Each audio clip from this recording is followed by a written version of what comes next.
कायोत्सर्गायताङ्गो जयति जिनपतिर्नाभिशूनुर्महात्मा मध्याह्ने यस्य भास्वा नु परिपरिगतो राजति स्मोग्रमूर्ति चक्रं करमेन्दनाना मतिबहुदहतो दूरमोदास्य वात ईश्वरजत्सद्यान्नव वन्नेरिव रुचिरतरा प्रोद्गतो विश्वलिंगा। बोलो पंच परमेश्वरी भगवान की जय। मम गुरु मुनि पुंगो सुधा सागर जी महाराज की जय। मान्यवर परम पूज्य मुनि पुंगो सुधा सागर जी महाराज के परम आशीर्वाद से हमने यह स्वाध्याय प्रारंभ किया है, जिसमें हम लोग श्री पद्मनंदी पंचविंशतिका जी ग्रंथ का स्वाध्याय कर रहे हैं, जिसमें धर्मोपदेश नाम का पहला प्रकरण 198 गाथाएं पूर्ण हो चुकी हैं, श्लोक पूर्ण हो चुके हैं। अब हम दानोपदेश के द्वितीय प्रकरण जो दानोपदेश उसे पढ़ रहे हैं, जिसके 20 श्लोक पूर्ण हो चुके हैं और उसके प्रश्नोत्तरों को भी हमने समझ लिया है। आज हम श्लोक क्रमांक 21 से स्वाध्याय प्रारंभ करेंगे। दान के उपदेश का वर्णन चल रहा है, दान की महिमा का बखान चल रहा है। इसमें क्या क्या मुख्य प्रश्नोत्तर हैं, क्या क्या आचार्य भगवंत ने कहा है, उसको समझते हुए प्रत्येक श्लोक का अर्थ समझेंगे। आइए श्लोक क्रमांक 21 का पहले उच्चारण करते हैं, फिर उसका हम अर्थ समझेंगे। ठीक है, श्लोक क्रमांक 21 सभी लोग अपनी बुक में निकाल लीजिए। दानाय यस्य न धनं न वपुर्व्रताय नैवं श्रुतं च परिमोपशमाय नित्यं तज्जन्म केवलमलं मरणाय भूरि संसारी दुख मृत्यु जाति निबंधनाय। कह रहे हैं कि जिसका धन दान के लिए नहीं है, जिस व्यक्ति का धन दान के लिए नहीं है, शरीर व्रत के लिए नहीं है, और इसी प्रकार शास्त्राभ्यास कसायों के उत्कृष्ट उपशम के लिए नहीं है, उसका जन्म केवल सांसारिक दुख मरण जन्म के कारणभूत मरण के लिए ही हुआ है। क्या कह रहे हैं यहाँ पर आचार्य भगवंत? जो मनुष्य अपने धन का सदुपयोग नहीं करता है, जो अपने शरीर का सदुपयोग व्रतादि के पालन में नहीं करता है, जो आगम में निपुण होकर के आगम के ज्ञान का सदुपयोग कसायों के शमन में नहीं करता है, वह व्यक्ति बार बार जन्म मरण को धारण करके संसार के दुख को सहता रहता है। प्रश्न बन सकता है कि व्यक्ति संसार के दुखों को कैसे सहता है? व्यक्ति संसार में बार बार जन्म मरण क्यों करता है? प्रश्न, व्यक्ति बार बार संसार में जन्म मरण क्यों करता है? उत्तर, जो व्यक्ति धन होने पर भी दान नहीं देता और शरीर होने पर भी, स्वस्थ होने पर भी व्रतादि को धारण नहीं करता है। और आगे आचार्य भगवंत क्या कह रहे हैं कि आगम में निपुण होकर के भी कसायों का समन नहीं करता, तो फिर वह बार बार संसार में जन्म मरण लेकर के संसार के दुखों को भोगता है। ठीक है, आइए आगे श्लोक क्रमांक 22 को पढ़ते हैं। पहले उच्चारण फिर उसका अर्थ समझेंगे। प्राप्ते नृजन्मनि तपः परमस्तु जन्तोः संसारि सागरे समुत्तरणैकसेतुः मा भूभितीरे बन्धन हेतुरेव देवे गुरो समनि पूजन दानहीन। क्या कह रहे हैं? मनुष्य जन्म प्राप्त हो जाने पर जीव को उत्तम तप को धारण करना चाहिए, जीव को उत्तम तप ग्रहण करना चाहिए। सत्य सत्य में बन सकता है या सही विकल्प खाली स्थान में बन सकता है कि मनुष्य जन्म प्राप्त होने पर जीव को खाली स्थान धारण करना चाहिए, अर्थात तप धारण करना चाहिए। मनुष्य जन्म प्राप्त होने पर जीव को उत्तम तप को धारण करना चाहिए, सत्य असत्य सत्य। ठीक, क्योंकि वह संसार रूपी समुद्र से पार होने के लिए अपूर्व पुल के समान है। उसके पास देव शास्त्र, गुरु और मुनि की पूजा और दान से रहित वैभव नहीं होना चाहिए, क्योंकि ऐसा वैभव एकमात्र बंध का कारण होता है। ऐसा वैभव एकमात्र बंध का ही कारण होता है। क्या कह रहे हैं कि जो वैभव, यदि आपके पास बहुत सारा रुपया, पैसा, धन संपत्ति है और दान नहीं करते, धर्म नहीं करते, मुनि की पूजा नहीं करते, देव की पूजा नहीं करते, तो समझ लेना वो धन, वो वैभव, वो रुपया, वो पैसा एकमात्र आपके बंध का ही कारण है। और बंध संसार में भटकाने वाला है, पुण्य का कारण नहीं है और ना ही संसार से पार कराने वाला है। जबकि संसार से पार कराने वाला तो कौन है? देव, शास्त्र, गुरु की भक्ति और दान, यही संसार से पार कराने वाला है। ठीक है, तो प्रश्न बन गया कि संसार में बंध का कारण क्या है? संसार में बंध का कारण क्या है? पद्मनंदी आचार्य के अनुसार, आपको यहाँ पर जो प्रकरण आया ना उसके अनुसार लिखना पड़ेगा कि वैभव एकमात्र बंध का कारण कैसे है। वैभव एकमात्र बंध का कारण कैसे है या बंध का कारण क्या है? उत्तर कि मनुष्य पर्याय प्राप्त हो जाने पर भी जीव उत्तम तप को धारण नहीं करता है और सच्चे देव, सच्चे गुरु, सच्चे शास्त्र की पूजा अर्चना नहीं करता है, उत्तम दान आदि को नहीं देता है, वह जीव एकमात्र बंध अर्थात बंध ही करता है। उसका जो रुपया, पैसा, धन संपत्ति है वह बंध का ही कारण है। ऐसा जानना चाहिए। चलिए आगे पढ़ते हैं। श्लोक क्रमांक 23, पहले उच्चारण फिर उसका अर्थ।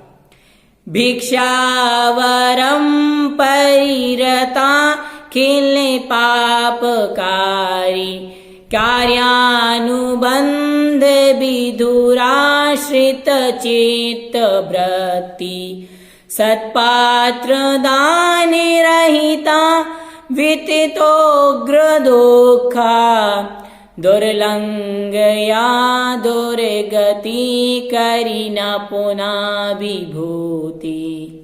क्या कह रहे हैं आचार्य भगवान? पाप उत्पादक अर्थात पाप को उत्पन्न करने वाले समस्त कार्यों के संबंध से रहित ऐसी चित्तवृत्ति का आश्रय करने वाली भिक्षा कहीं श्रेष्ठ है, किंतु सत्पात्र दान से रहित होकर के विपुल और तीव्र दुखों से परिपूर्ण दुर्लग्न नरकादि दुर्गति को प्राप्त कराने वाली विभूति श्रेष्ठ नहीं है। क्या कह रहे हैं? कितनी बड़ी बात कह दी आचार्य। कह रहे हैं कि जो पाप उत्पादक समस्त कार्यों के संबंध से रहित है, अर्थात जिससे पाप नहीं लगता है, ऐसी भिक्षा मांगना भी श्रेष्ठ है, किंतु सत्पात्र को दान नहीं दे रहे और ऐसे रुपए पैसे आदि का होना, सत्पात्र के दान से रहित होकर के विपुल दुखों से परिपूर्ण होकर के नरकादि दुखों को प्रदान करने वाली जो विभूति है, ऐसी विभूति का होना श्रेष्ठ नहीं है। ठीक है ना, समझ गए? प्रश्न आपके लिए यहां पर बन सकता है कि निर्धन होने पर भी, वैभव रहित होने पर भी श्रेष्ठ कैसे है, या वैभव होने पर भी श्रेष्ठ अश्रेष्ठ कैसे है? वैभवहीन होने पर भी प्राणी श्रेष्ठ कैसे कहा गया है? वैभवहीन होने पर भी प्राणी श्रेष्ठ कैसे कहा गया है? यदि व्यक्ति वैभवहीन है और वह पाप के उत्पादक अर्थात पाप को उत्पन्न करने वाले कार्यों से रहते हैं, पाप के कार्यों को नहीं करता, जिससे पाप लगता है ऐसे कार्यों को नहीं करता है, भले वह व्यक्ति भिक्षा मांगे तो वह भिक्षा भी उसकी श्रेष्ठ है, किंतु जो व्यक्ति दया दान आदि से रहते हैं, उत्तम पात्रों को दान नहीं देता है और दुखों से परिपूर्ण उन नरकादि दुखों को भोगने स्वरूप उसकी वह विभूति श्रेष्ठ नहीं है। ठीक है, चलिए आगे श्लोक क्रमांक 24 पढ़ते हैं। ठीक है। पूजा न चे जिन पते पद पंकजेषु दानम न संयत जनाय न भक्ति पूर्वम नोदीयते किमुततः सदन स्थिताया शीघ्रं जलांजलिर्गा दजे प्रवेश्य। मान्यवर आचार्य भगवत यहां पर समझा रहे हैं कि जिस गृहस्थ अवस्था में जिनेंद्र भगवान के चरण कमलों की पूजा नहीं की जाती तथा भक्ति पूर्वक संयम जन के लिए दान नहीं दिया जाता, उस गृहस्थ अवस्था के लिए अगाध जल में प्रविष्ट होकर क्या शीघ्र ही जलांजलि नहीं देनी चाहिए, अर्थात शीघ्र ही कर देना चाहिए। कितनी बड़ी बात कह, मान्यवर आचार्य भगवंत क्या कह रहे हैं कि जो व्यक्ति गृहस्थ अवस्था में जिनेंद्र भगवान की पूजन नहीं करता है, भक्ति पूर्वक संयमी उत्तम पुरुषों के लिए दान नहीं देता है, क्या उस व्यक्ति को जलांजलि अर्थात अपने आप को जल में डुबो करके नहीं मार देना चाहिए। जलांजलि का मतलब क्या है? कितनी बड़ी बात मान्यवर, कितनी बड़ी बात कह दी। अर्थात जो व्यक्ति मनुष्य पर्याय जैन कुल जैन धर्म प्राप्त करके जिनेंद्र भगवान के पद पंकज की पूजा ना करें, संयमी जीव को आहार ना दे, उसका जीवन व्यर्थ है, निरर्थक है। मनुष्य पर्याय होने और ना होने से कोई मतलब नहीं। नीति शतक में कहा गया है, ईशान न विद्या न तपो न दानम ज्ञानम न शीलम न गुणो न धर्मा ते मर्त लोके भूविभार भूता मनुष्य रूपेण मृगश्चरन्ति। जो जीव जिसमें विद्या नहीं है, गुण नहीं है, धर्म नहीं है, दान नहीं है, शील नहीं है, तप नहीं है, संयम नहीं है, वह जीव इस संसार में मनुष्य का शरीर धारण करके मृगवत अर्थात पशु के समान विचरण कर रहा है।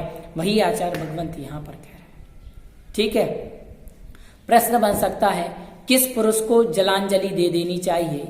उत्तर, जो गृहस्थ अवस्था में होने पर भी जिनेंद्र भगवान की पूजा इत्यादि नहीं करता, संयमी जीवों को दान इत्यादि नहीं देता, उस गृहस्थ को शीघ्र ही जल में प्रविष्ट होकर के स्वयं को जलांजलि दे देनी चाहिए। ठीक है, आइए श्लोक क्रमांक 25 का उच्चारण फिर उसका अर्थ समझेंगे।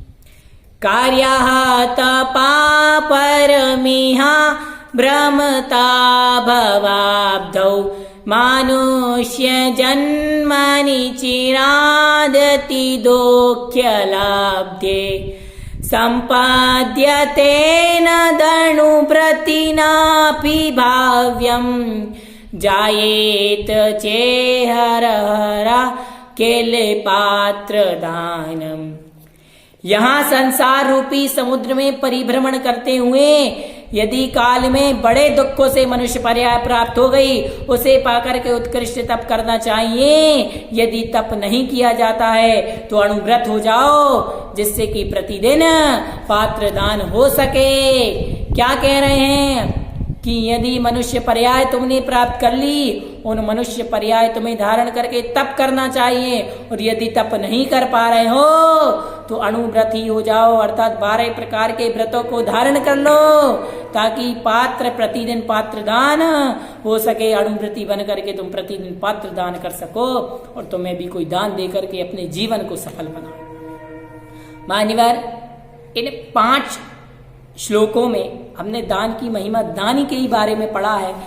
ये जो तब तक दानोपदेश चलेगा, आचार्य भगवंत विभिन्न प्रकार से दान का वर्णन करते रहेंगे।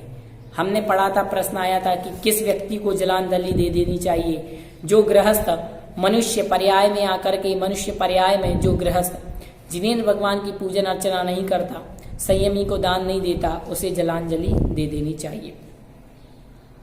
किसका वैभव बंध का कारण है?